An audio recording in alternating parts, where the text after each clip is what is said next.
ಶ್ರೀ ಗುರು ಬಸವಲಿಂಗಾಯ ನಮಃ. ಶ್ರೀ ಗುರು ಬಸವಲಿಂಗಾಯ ನಮಃ. ಸೂರ್ಯ ಹೇಳ್ದ ಪರಮ ಪ್ರಚಂಡ ಅದು ಬೆಳಕ, ಗಾಳಿ ಹೇಳ್ತು ಸರ್ವ ವ್ಯಾಪಕ ಅದು ಸತ್ಯ, ಭೂಮಿ ಹೇಳ್ತು ಪರಮ ಆಧಾರ ಅದು ಸತ್ಯ, ಕತ್ತಲೆ ಹೇಳ್ತು ಪರಮ ಅಂತ ಅದು ಸತ್ಯ, ಚಂದ್ರ ಹೇಳ್ತು ಪರಮ ಶಾಂತ ಅದು ಸತ್ಯ. ಸತ್ಯದ 5 ಲಕ್ಷಣ ಗೊತ್ತಾಗಿತ್ತು. ಪ್ರಚಂಡ ಬೆಳಕ, ಪರಮ ಆಧಾರ, ಸರ್ವವ ವ್ಯಾಪಕ, ಪರಮ ಅಂತ್ಯ, ಪರಮ ಶಾಂತ, ಇದು ಸತ್ಯದ ಲಕ್ಷಣ.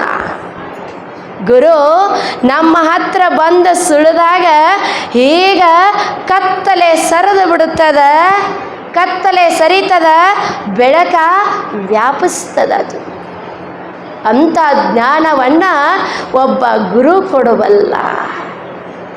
ಕೆಲವ್ರಂತಾರ ನಾವು ಓದ್ಕೊಂಡು ಜ್ಞಾನಿ ಆಗ್ತೇವೆ ಅಂತ. ಆಗಬಹುದು, ಆದರೆ ಅನುಭವಿ ಆಗಲಿಕ್ಕಿಲ್ಲ. ಆ ಆಳಕ್ಕೆ ಇಳಿಸಬೇಕಾದ್ರೆ ಒಬ್ಬ ಪರಮ ಗುರು ಬೇಕು, ಒಬ್ಬ ದಾರ್ಶನಿಕ ಬೇಕು, ಒಬ್ಬ ನಿರಾಳ ತತ್ವಜ್ಞಾನಿ ಬೇಕು. ಯಾಕೆ? ಒಳಗಿಂದ ಹೇಳಬೇಕಲ್ಲ, ಹೊರಗಿಂದ ಹೇಳೋರು ಸಾಕಷ್ಟು ಜನ ಅದಾರ, ಅಂತರಂಗದ ಬೆಳಕನ್ನು ಹೇಳೋರು ಬೇಕಲ್ಲ. ನಮ್ಮ ಒಳಗೆ ಅದ, ಹೊರಗೂ ಅದ, ಎಲ್ಲ ಕಡೆ ಅದ, ಗಮನಿಸಬೇಕಾಗ್ತದೆ. ಶರಣರಂತಾರೆ ಒಡಲೊಳಗಿತ್ತು ಒಡಲಿಂಗಾಧಾರವಾಗಿ ಒಡಲ ಸೋಂಕದೆ ಒಡಲ ಬೆಳಗುವ ಪರಿಯ ನೋಡ. ಏನು ಅದ್ಭುತ ಅಲ್ಲ? ಒಡಲೊಳಗಿತ್ತು ಒಡಲಿಂಗಾಧಾರವಾಗಿ ಒಡಲ ಸೋಂಕದೆ ಒಡಲ ಬೆಳಗುವ ಪರಿಯ ನೋಡ. ಬೆಳಗಿಂಗೆ ಬೆಳಗಾಗಿ ಬೆಳಗುವ ಪರಿಯ ನೋಡ, ಪರಮ ಚೈತನ್ಯ ನಿರಾಳ ಗುಹೇಶ್ವರ ಲಿಂಗ ನೋಡ. ಏನಲ್ಲ ಮರ, ಆ ಜ್ಞಾನದ ನಿಲುವು ನೋಡಂಗದ. ಅದು ಬರೀ ಓದಿದ್ರೆ ಅರ್ಥ ಆಗೋದಿಲ್ಲ. ಸುಮ್ಮನೆ ಮೌನ ತಾಳರೆ, ಮೌನದ ಆಳಕ್ಕೆ ಇಳಿರಿ. ಎಲ್ಲ ಪಾಂಡಿತ್ಯವನ್ನು ಸರಿಸೋದು, ಎಲ್ಲ ವಾಗ್ಜರಿಯನ್ನು ಸರಿಸೋದು, ಕೊನೆಗೆ ಒಂದು ಉಳಿತದ, ಅದೇ ಅನಿರ್ವಚನೀಯ. ಹೌದಲ್ಲ? ಆ ಸತ್ಯ, ಆ ಜ್ಞಾನವನ್ನು ಒಬ್ಬ ಗುರು ಹೇಳಬಲ್ಲ. ಆತ್ಮಜ್ಞಾನವನ್ನು ಒಬ್ಬ ಮಹಾರಾಜ್, ಆಗರ್ಭ ಶ್ರೀಮಂತ, ಭವ್ಯ ಅರಮನೆ, 60 ವರ್ಷ ಮಹಾರಾಜ್, ಯಾವುದಕ್ಕೇನು ಕೊರತೆ ಇರಲಿಲ್ಲ. 60 ವರ್ಷಗಳ ಕಾಲ ರಾಜ ಮಾಡಿದ್ದು ಏನು ಅಂದ್ರೆ ಕುಣಿತ, ನೋಡಿತ್ತು ಕುಡಿದಿತ್ತು, ಅಷ್ಟು ವಿಲಾಸಿ. ನೋಡೋದ್ರಲ್ಲಿ ಹುಚ್ಚನಾಗಿತ್ತ, ಕುಡಿಯೋದ್ರಲ್ಲಿ ಹುಚ್ಚನಾಗಿತ್ತ, ವಿಲಾಸಿಯಾಗಿತ್ತ 60 ವರ್ಷಗಳ ಪರ್ಯಂತರ. ಅಲ್ಲಿಗೆ ಒಬ್ಬ ಸನ್ಯಾಸಿ ಬಂದ, ಬುದ್ಧ ಸನ್ಯಾಸಿ, ಅನುಭಾವಿ ಗುರು, ಮಹಾನ್ ಸಂತ. ಆತ ರಾಜನ ಅರಮನೆಯ ಬಾಗಿಲ ಎದುರ ನಿಂತುಕೊಂಡ. ಆ ಕಡೆ ಈ ಕಡೆ ಸೇವಕರು ನಿಂತುಕೊಂಡಾರ. ಬುದ್ಧ ಸನ್ಯಾಸಿ ಬಂದಾನ. ಮೈ ಮ್ಯಾಲ ಬಿಳಿ ಬಟ್ಟೆ, ಮುಖದಲ್ಲಿ ಅದ್ಭುತ ತೇಜಸ್ಸ, ಬ್ರಹ್ಮ ತೇಜಸ್ಸ, ಕಣ್ಣಿನೊಳಗ ಪರಮ ಕಳೆ, ಶಾಂತವಾಗಿ ನಿಂತುಕೊಂಡಾನ. ಸೇವಕರಿಗೆ ಹೇಳ್ತಾನ, ನೋಡು, ನಾನು ಬುದ್ಧ ಸನ್ಯಾಸಿ, ಭಿಕ್ಷೆಗಾಗಿ ಬಂದೇನೆ. ಭಿಕ್ಷೆಯನ್ನು ನಿಮ್ಮ ಮಹಾರಾಜನೇ ಕೊಡಬೇಕು. ಸುಮ್ಮನೆ ಕತಿ ಭಾಳ ಅದ್ಭುತದ, ಕೇಳಂಗದ. ಸನ್ಯಾಸಿ ಅಂತಾನ, ನಾನು ಭಿಕ್ಷೆಗಾಗಿ ಬಂದೇನೆ, ಆ ಭಿಕ್ಷೆಯನ್ನು ನಿಮ್ಮ ಮಹಾರಾಜನೇ ಕೊಡಬೇಕು, ಹೋಗಿ ಹೇಳಿ. ಸೇವಕರು ತಿಳಿಸಿದರು. ಮಹಾರಾಜ ಬಂದ. ಅಲ್ಲಿ ನಿಂತು ಅಂತಾನ ಮಹಾರಾಜ ಸನ್ಯಾಸಿಗೆ ಹೇಳ್ತಾನ, ನೋಡು ಏನು ಬೇಕು ಬೇಕಾದ ಬೇಡ ಕೊಡ್ತೀನಿ ಅಂದ ಮಹಾರಾಜ. ಸನ್ಯಾಸಿ ಅಂತಾನ, ಮಹಾರಾಜನೇ ನೀನು ಕೊಡೋದಲ್ಲ ನಾನು ಕೊಡ್ತೇನೆ, ನೀನು ಕೇಳು ಅಂದ ಸನ್ಯಾಸಿ. ಅದ್ಭುತ ಇಲ್ಲ?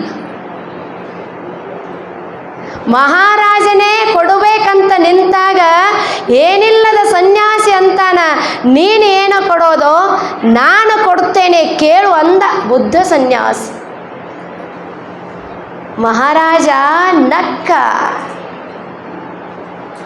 ನಾನೊಬ್ಬ ಮಹಾರಾಜ, ಅಗರ್ಭ ಶ್ರೀಮಂತ, ನಾನು ಕೊಡಬಲ್ಲೆ. ನೀನೊಬ್ಬ ಸನ್ಯಾಸಿ ಭಿಕ್ಷು, ಕೊಡಾಕ ನಿನ್ನ ಹತ್ರ ಏನದು? ನನ್ನ ಹತ್ರ ಯಾವುದಕ್ಕೇನು ಕೊರತೆ ಇಲ್ಲ, ನಾನು ಕೊಡಬಲ್ಲೆ, ನೀ ಕೇಳು ಅಂತ ಮಹಾರಾಜ ಅಂತ. ಬುದ್ಧ ಸನ್ಯಾಸಿ ಅಂತಾನ, ಹಾಗಿತ್ತು ಅಂದರೆ ಯಾವುದೂ ಕೊರತೆನೇ ಇಲ್ಲ ಅಂತ ಹೇಳ್ತಿ ಅಂದಾಗ ಒಂದೇ ಒಂದು ಕ್ಷಣ ನನ್ನ ಜೊತೆಗೆ ಹೊರಗೆ ಬಾ ಅಂದ ಸನ್ಯಾಸಿ.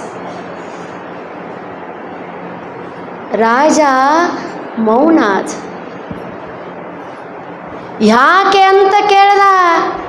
ಮಹಾರಾಜ ಅಂತಾನ, ಸನ್ಯಾಸಿಗಳೇ ಇನ್ನ ನೋಡಬೇಕು, ಕೇಳಬೇಕು, ಮುಟ್ಟಬೇಕು, ಕುಡಿಬೇಕು, ಇನ್ನ ಅನುಭವಿಸಬೇಕಂತದ ಬರಂಗಿಲ್ಲ ಅಂದ ಮಹಾರಾಜ್.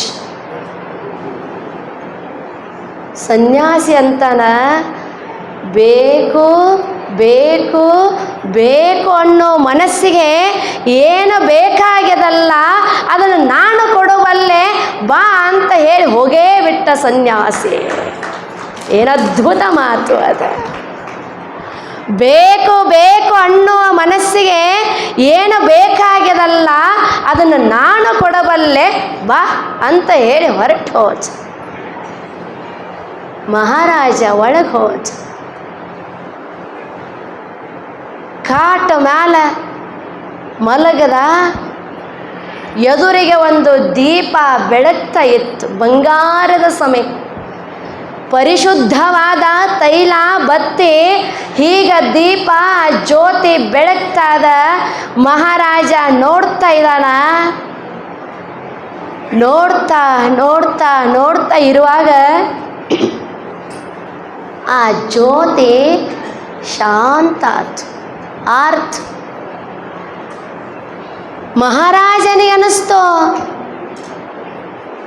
ದೀಪ ಆರ್ತಲ್ಲ, ಆ ದೀಪ ಸಮಯನ ಕೇಳಿ ಆರಲಿಲ್ಲ, ಬತ್ತಿ ಮುಗೀತು ಅಂತ ಆರಲಿಲ್ಲ, ಎಣ್ಣೆ ಖಾಲಿ ಆಯಿತು ಅಂತ ಆರಲಿಲ್ಲ.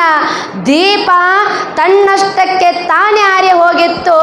ಹಂಗೆ ನನ್ನೊಳಗಿರುವಂಥ ಜೀವ ಜ್ಯೋತಿ ಇದರಿಂದ ಯಾವಾಗ ಹೋಗ್ತದ ಗೊತ್ತಿಲ್ಲ, ಅದನ್ನು ತಿಳಿಬೇಕಂತ ಮಹಾರಾಜನಿಗೆ ಅನಿಸ್ತದ.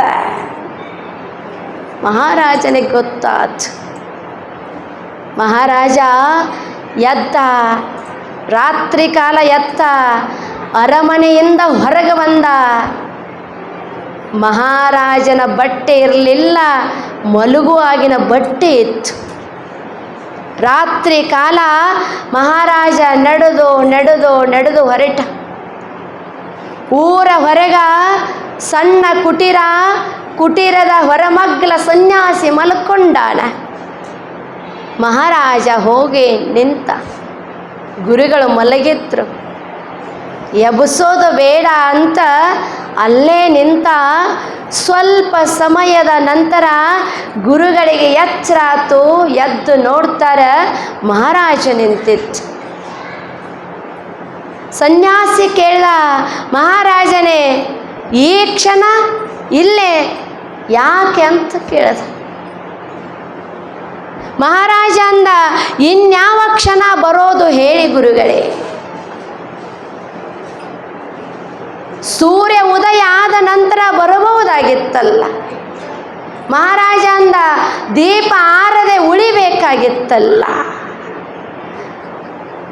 ನನ್ನ ಕೇಳಿ ದೀಪ ಆರಲಿಲ್ಲ, ಸಮಯ ಕೇಳಿ ದೀಪ ಆರಲಿಲ್ಲ. ದೀಪ ತನ್ನಷ್ಟಕ್ಕೆ ತಾನೇ ಆರಿತ್ತು. ಹಂಗೆ ನನ್ನ ಒಳಗೆ ಇರೋದು ಯಾವಾಗ ಹೋಗ್ತದ ಗೊತ್ತಿಲ್ಲ. ಆದ್ದರಿಂದ ಅದನ್ನು ತಿಳಿಬೇಕಂತ ಅನ್ನಿಸ್ತು. ಇದೇ ಕ್ಷಣ ಬಂದೆ ಅಂತ ಗುರುಗಳಂತಾರ. ಹಾಗಿತ್ತು ಅಂದ್ರೆ ನಿನ್ನೆ ನಾ ಕರೆದಾಗ ಬರಬಹುದಾಗಿತ್ತಲ್ಲ ಅಂದರು. ಮಹಾರಾಜ ಅಂದ ನಿನ್ನೆ ತಿಳಿಬೇಕಾಗಿತ್ತಲ್ಲ. ತಿಳಿಯದೆ ಇದ್ದಾಗ ಗುರು ಕರೆದ್ರೇನಾತು, ಸಂತ ಕರೆದ್ರೇನಾತು ಬರಂಗಿಲ್ಲ. ಯಾವಾಗ ಜಿಜ್ಞಾಸೆ ಶುರುವಾಗ್ತದಲ್ಲ, ಬ್ರಹ್ಮ ಜಿಜ್ಞಾಸೆ ಶುರುವಾಗ್ತದಲ್ಲ, ಆ ಕ್ಷಣಕ್ಕೆ ಆ ಜಿಜ್ಞಾಸೆ ನಮ್ಮನ್ನು ಕರ್ಕೊಂಡು ಬರುತ್ತದ. ಒಬ್ಬ ಗುರುವನ್ನು ಹುಡುಕಾಕಸ್ತದಲ್ಲ, ಆ ಗುರು ನಮಗೆ ಆತ್ಮಜ್ಞಾನವನ್ನು ಕೊಡಬಲ್ಲ. ನಮ್ಮಲ್ಲಿರುವಂಥ ಅಜ್ಞಾನವನ್ನು ಕಳಿಸ್ತಾನ, ಸುಜ್ಞಾನವನ್ನು ಕೊಡುತ್ತಾನ. ಆ ಕ್ಷಣಕ್ಕೆ ನಮಗೆ ಆತ್ಮದರ್ಶನ. ವೈಷ್ಣವಿ ದೇವಿಯವರು ಹೇಳಿದ್ರಲ್ಲ ಉಪಮನ್ಯುವಿನ ಕಥೆಯನ್ನು, ಯಾರಿಗೂ ಸುಲಭವಾಗಿ ಆತ್ಮಜ್ಞಾನ ಆಗೋದಿಲ್ಲ, ಸೇವಾ ಮಾಡಬೇಕಾಗ್ತದ. ಆಪ್ತ ಅಂಗ ಸ್ಥಾನ ಸದ್ಭಾವ ಮನಪೂರ್ವಕವಾಗಿ ಗುರುವಿನ ಸೇವಾ ಮಾಡಿದಾಗ ಜ್ಞಾನ ಒಲಿತದೆ. ತಾವೆಲ್ಲ ಕೂತ್ರಿ ಇಷ್ಟೋತಕ ವೈಷ್ಣವಿ ಹೇಳಿದ್ದನ್ನು ತಾವೆಲ್ಲ ಕೇಳಿದ್ರಿ. ಆದರೆ ಒಂದು ಗಮನಿಸುವ ಸತ್ಯ ಏನು ಅಂದರೆ, ಒಂದು ಮಗು, ಒಂದು ಹೆಣ್ಣು ಮಗು ಅಥವಾ ಗಂಡು ಮಗು, ಯಾವುದೇ ಒಂದು ಮಗು ಆಧ್ಯಾತ್ಮಿಕಕ್ಕೆ ಬರಬೇಕಾದ್ರೆ ಆ ಮಗುವಿಗೆ ತಂದೆ ತಾಯಿಗಳ ಕೃಪಾ ಇರಬೇಕು, ವೇದ ಕೃಪಾ ಇರಬೇಕು, ಅಂತಃಕರಣ ಕೃಪಾ ಇರಬೇಕು, ಗುರು ಕೃಪಾ ಇರಬೇಕು. 4 ಕೃಪಾ ಇದ್ದಾಗ ಮಾತ್ರ ಆ ಮಗು ಮಾತಾಡುತ್ತದದು.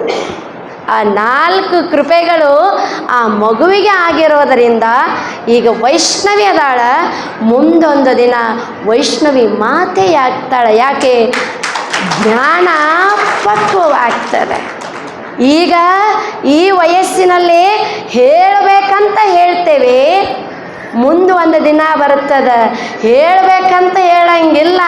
ಹೋಗಿ ಶ್ಲೋಕ ಕಂಠಪಾಠ ಮಾಡಿ ಹೇಳಬೇಕಂತ ಬರಂಗಿಲ್ಲ. ಅಲ್ಲೇ ಕುಂತ ಬಳಿಕ ಗುರು ಒಳಗಿಳಿತಾನ, ಗುರು ನುಡಿಸ್ತಾನ. ಆವಾಗ ಅನುಭವ ಶುರುವಾಗ್ತದಲ್ಲ, ಆ ಪ್ರಯತ್ನಕ್ಕೆ ಮುಂದೆ ಒಂದು ದಿನ ಸಿದ್ಧಿ ದೊರೀತದೆ. ಅದೇ ಆತ್ಮಸಿದ್ಧಿ.